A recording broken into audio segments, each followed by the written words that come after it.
Muchachos, para concluir nuestra clase sobre Antístenes, vamos a dar unas últimas enseñanzas y a contar una anécdota sobre el último día de su vida. Bueno, nos cuenta Antístenes que uno de sus estudiantes, ¿sí? Uno de sus estudiantes antiguos, desde hace un buen rato le debía dinero. Porque nuestro amigo es tan cínico que cobraba bastante dinero por sus clases a algunos estudiantes. No a todos, pero sí a algunos les cobraba mucho. Aunque creo que a todos les cobró. Eh, entonces, no, mentiras. La verdad, no, ¿para qué les digo mentiras, muchachos? No les voy a dar información de la que no esté seguro. Pero sí sé que cobraba grandes sumas de dinero. Lo que en este momento no me queda claro es si esas sumas de dinero las cobraba de una manera simbólica o si de verdad las cobraba. Aunque por esta anécdota me inclino a pensar que sí las cobraba. Entonces, el alumno le dice, te prometo que te pagaré con peces cuando llegue el barquero. A lo que le contesta Antístenes, la virtud es de hechos y no de acción. Digo, es de hechos y no de palabras, ¿sí? Entonces, no le importa el te prometo, simplemente le dice esto. Eh, la virtud es una acción. Y se queda callado. Coge un saco de arena, de harina, perdón, coge un saco de harina. El chico lo sigue y este hombre, Antístenes, entra a una tienda y empieza a llenar el saco con harina, a llenarlo, en silencio, no está hablando. A lo que la dueña del negocio se enoja, dice, este tipo, ¿qué le pasa? Porque viene a sacarme la harina. Sí, se enoja mucho la dueña de la tienda, del negocio, lo que sea. Y le dice Antístenes, señora, no se preocupe que el muchacho le va a pagar cuando lleguen los peces. Si es una anécdota que nos cuentan sobre cómo Antístenes llevaba la filosofía a la acción, ¿sí? Si el muchacho se comprometió en pagarle, pues que pague. Entonces él toma una acción como esas acciones clásicas de los cínicos, que para mí Diógenes las va a llevar a un extremo mucho más lejos de lo que pudo llevarlo su maestro Antístenes. También nos cuentan, esta ya es una de las enseñanzas maduras de Antístenes, ya cuando está viejo, a punto de morir. Nuestro amigo muere de tuberculosis, ¿sí? La tuberculosis es la que genera su muerte. Y ya al final de sus días, esta sentencia se hizo muy famosa. Si quieres ser inmortal, debes vivir con piedad y justicia. Piedad, la virtud de la piedad para los griegos significa el respeto por la divinidad, ¿sí? El respeto por los dioses y pues la justicia, que más o menos la conocemos. Le pregunta de nuevo a Antístenes un estudiante. Maestro, ¿quién es el más sabio? Aquel que puede bastarse a sí mismo. Para él las cosas ajenas también son propias. Recordemos que el concepto básico de la filosofía de Antístenes es el concepto de autarquía. Autarquía, ¿listo? De hecho, bueno, ahorita les comento eso.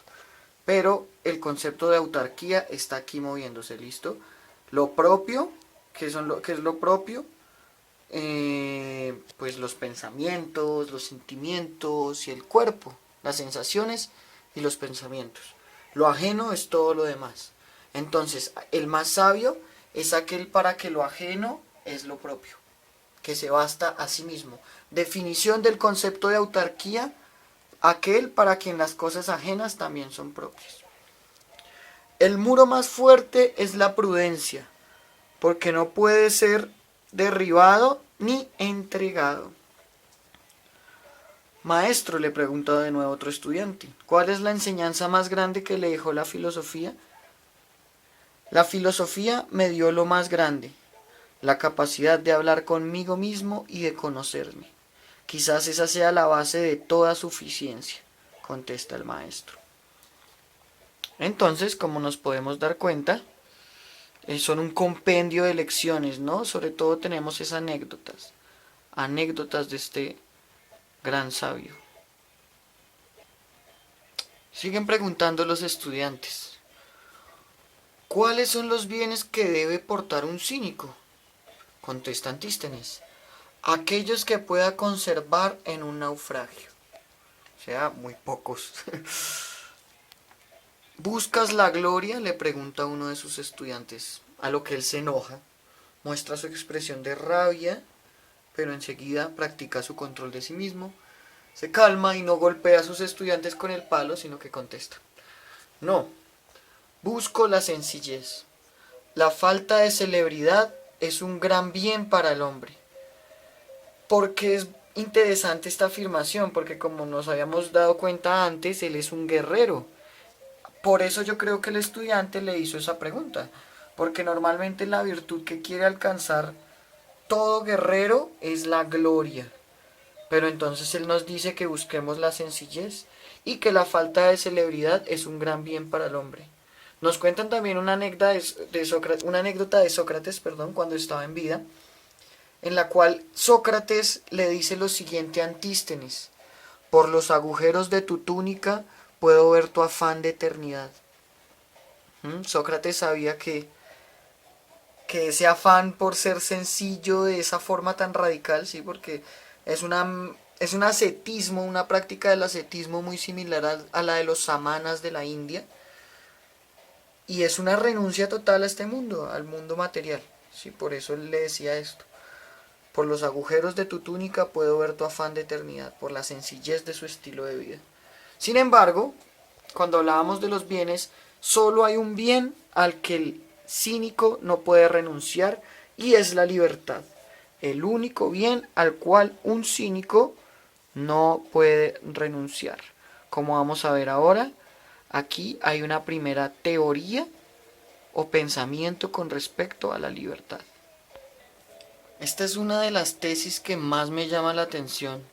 O pues un esquema muy político, pues yo no lo llamaría político, sino apolítico, anárquico en el sentido griego de la palabra, de anarqué, que quiere decir sin gobierno.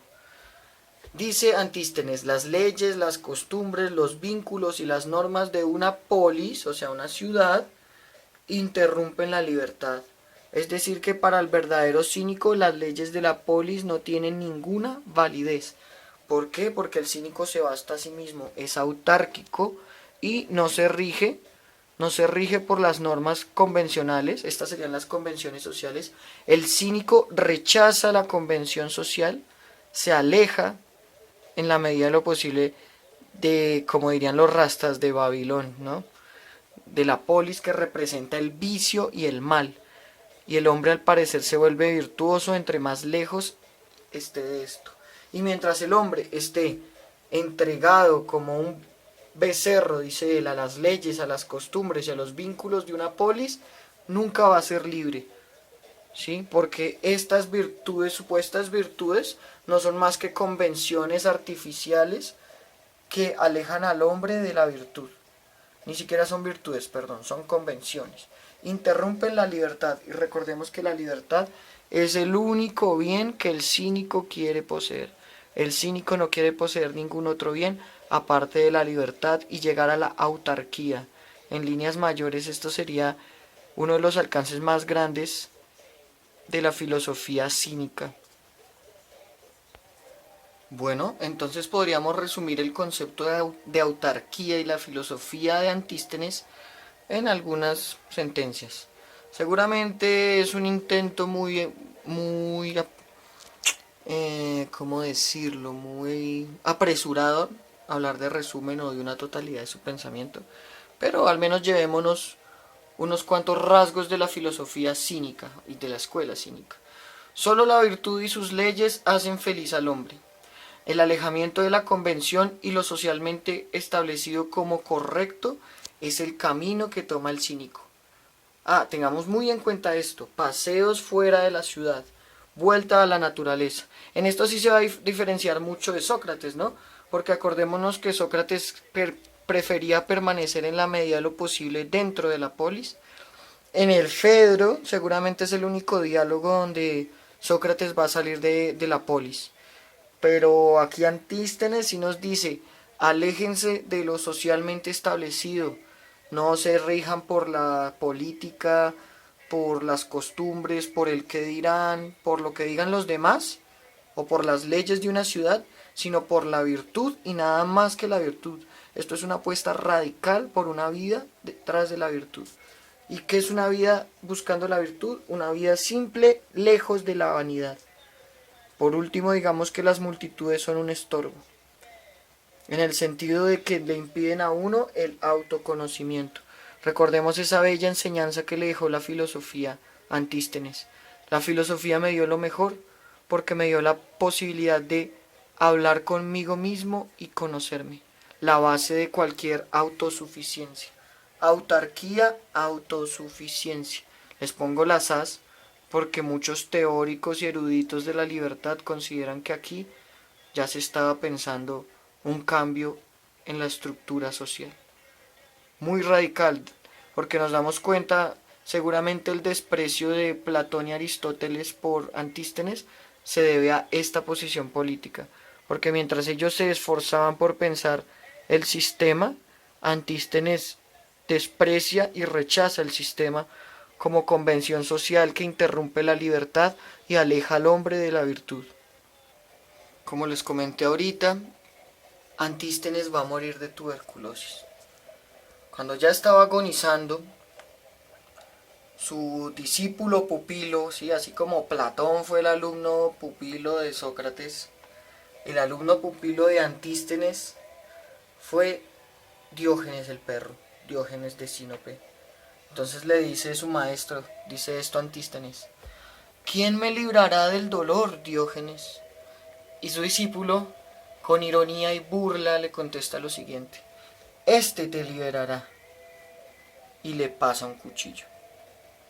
Su maestro sonríe y le dice lo siguiente: ¿quién me librará del sufrimiento, Diógenes?